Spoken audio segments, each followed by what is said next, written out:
Hello, 390 Wagon Master here. This is an unboxing video, and just got this today. I ordered this back on November 30th, and it is now the 14th of December, so I just got it. It sat in a trailer in Salt Lake City, North Salt Lake, Salt Lake City, and then North Salt Lake, and it was just kind of going back and forth in the Salt Lake Valley. So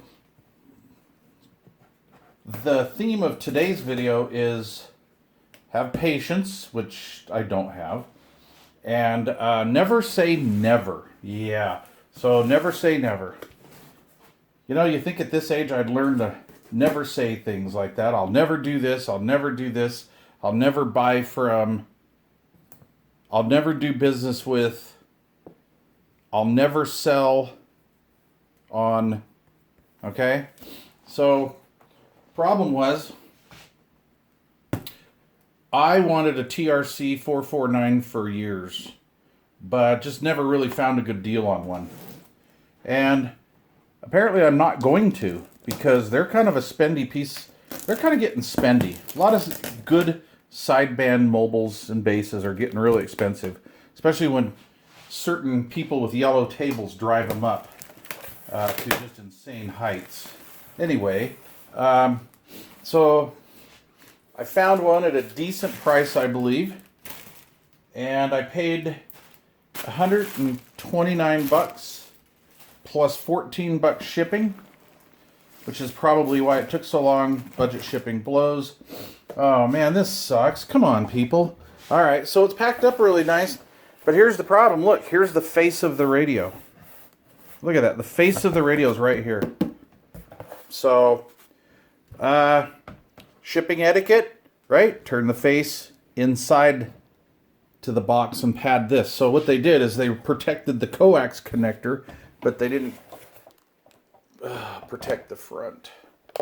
And that's the most important part. All right. Yeah, with cardboard and everything. Nice. Thank you, guys. Okay. So let's get rid of this other stuff first. I almost don't want to see. Wow, they used paper from like a Uline catalog to help pad it. That builds up weight. That's cool though. That was decent shipping. I got to admit, I like that. That was decent shipping. Thumbs up to the shipper. All right, got one of these Radio Shack power mics. So I'll probably sell that. This is the big money right here. Oh, I love these dynamic mics. I love the sound of these Radio Shack stock mics. I really do. Maybe it's just nostalgia. I don't know. But I love the sound of those mics. And don't you too? All right.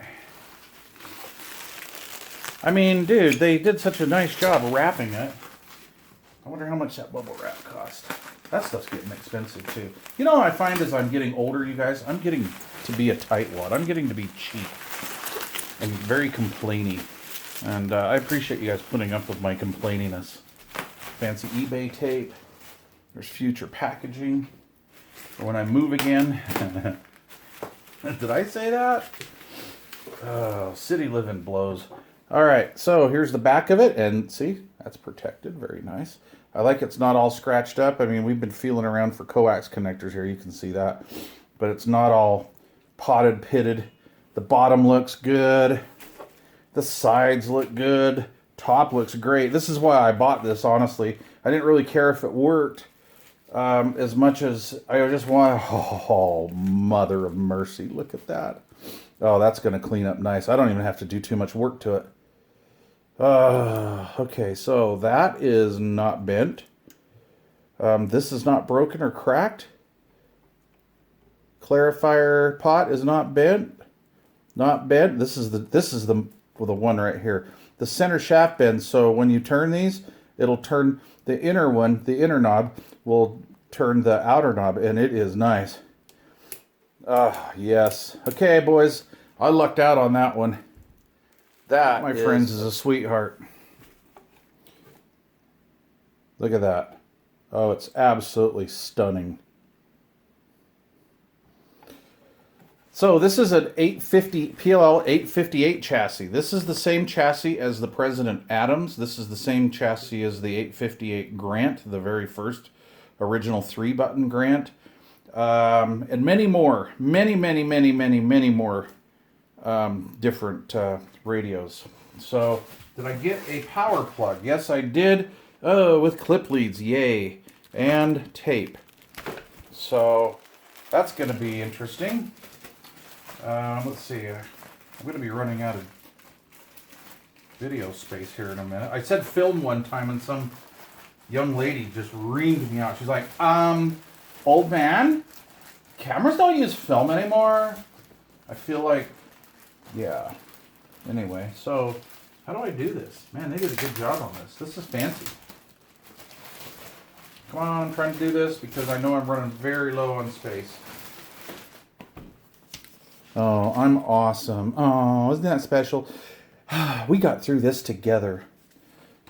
Receipt. Oh, dude, a sales... Okay, now this is cool. This is worth it right here. This is dated 7/18 of something. I want to say 1990. I don't know what that is, guys. What is that? So the radio was 169. Some sort of a bracket. Some sort of another catalog number. Oh, I'm sorry. It was 199. 199.95. Came to 211. Sales tax was only $12 back then. $225 is what they paid for it. This was at Kmart Shopping Center in something, Pennsylvania. I can't read that date. I'm sorry. Okay, well that's cool. I got the instruction manual. I got the microphone manual. Better mail in our temporary permits. This is KMD 84117. Okay. Rules and regulations. We need to study up on that. Register with the Federal Communications. This was Wednesday, August 4th, 1976. Wednesday. Oh, and the full-size manual. Honestly, I mean, the manual and the sales slip is just freaking awesome. Oh, dude, this is so cool. Yay. Is that just a sexy bitch of a looking radio? Man, they made nice radios back then. Didn't they look good? They were classic looking. You know? I mean, the modern radios, I guess, are cool, but this is just classic stuff. Cobra 148, you know, Adams.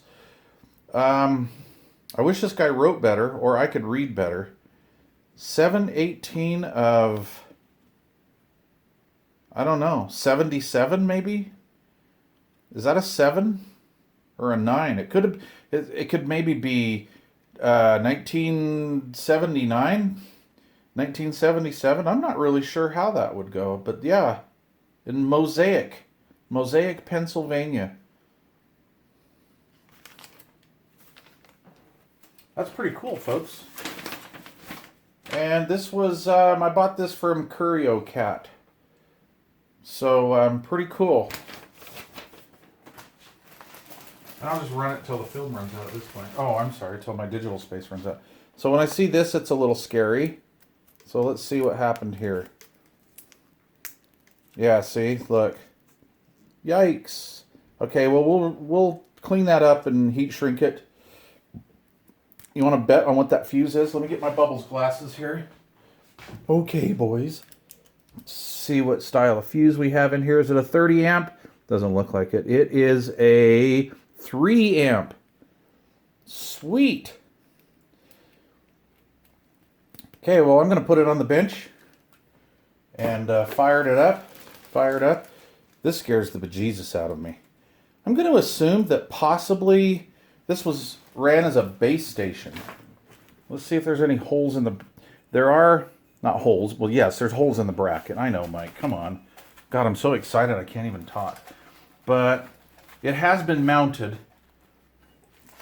But I don't think it's... Man, wherever it was mounted, it was kept really nice. So I was going to shine that up and all that. But no mods. So I feel pretty good. I really feel good. $129.95, $14 shipping. Man, that's beautiful.